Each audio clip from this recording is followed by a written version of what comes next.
Le son qui vous réveille ce mardi 14 février. Très bon début de journée à toutes et à tous. Il est 7h47 sur Alger, chaîne 3.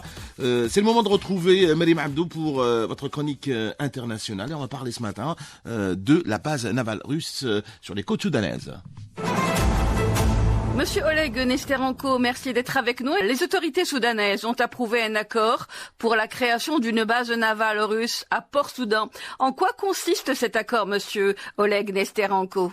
J'aimerais souligner que la position de Poutine dès son arrivée au pouvoir était justement la démilitarisation. On peut prendre l'exemple de la base navale de Cuba désaffectée. La base navale au Vietnam, qui existait quand même depuis 1979, fermée à 2001. Oui. La base militaire en Géorgie russe était fermée. La présence militaire au Kosovo était fermée. La présence militaire en Azerbaïdjan était supprimée. Ce n'est que avec la nouvelle politique du bloc de l'OTAN que le Kremlin a pris conscience, on ne peut pas se démilitariser.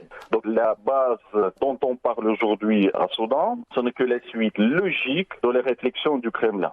Ce sera un point d'ancrage en Afrique, le premier sans doute depuis l'ère soviétique. C'est exact.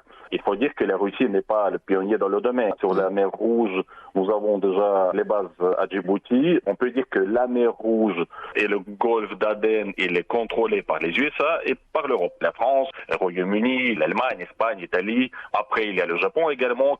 Et que depuis 2017, nous avons une nouvelle base de la Chine à Djibouti, n'est-ce pas? Oui. Donc la Russie, effectivement, il y va pour être présent parce que bien évidemment, elle a également ses intérêts. D'autre part, il faut souligner qu'elle ne vient pas tout seul. Elle est également appelée. Monsieur Oleg Nesterenko, l'accord sur la base navale russe à Port-Soudan a été signé début décembre 2020 par la Russie. Il s'agit, comme nous le disions tantôt, d'un point d'appui matériel et logistique. Le 9 février, Sergei Lavrov, en visite à Khartoum, a annoncé que le processus était en cours. Cette base, que va-t-elle amener pour le Soudan? Pour être plus précis, c'est après le renversement du président Omar al-Bashir, c'est avec le nouveau gouvernement à Khartoum que la Russie a mis l'accord de coopération militaire. Effectivement, il était signé le 1er décembre à Moscou, mais avant cela, il était déjà signé le 23. Le 23 juin 2019. Voilà. Oui.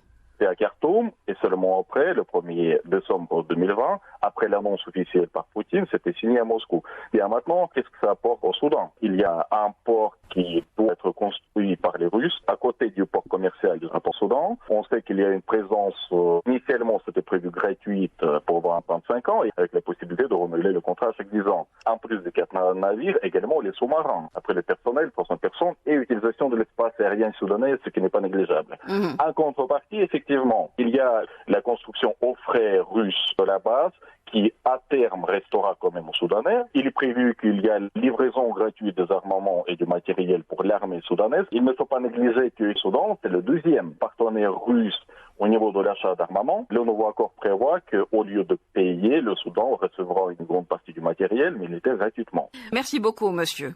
Oleg Nesterenko est président du Centre de commerce et d'industrie européenne, spécialiste de la Russie et de l'Afrique subsaharienne, économiste, conseiller spécial de l'ancien ministre de l'Intérieur de la République des Comores.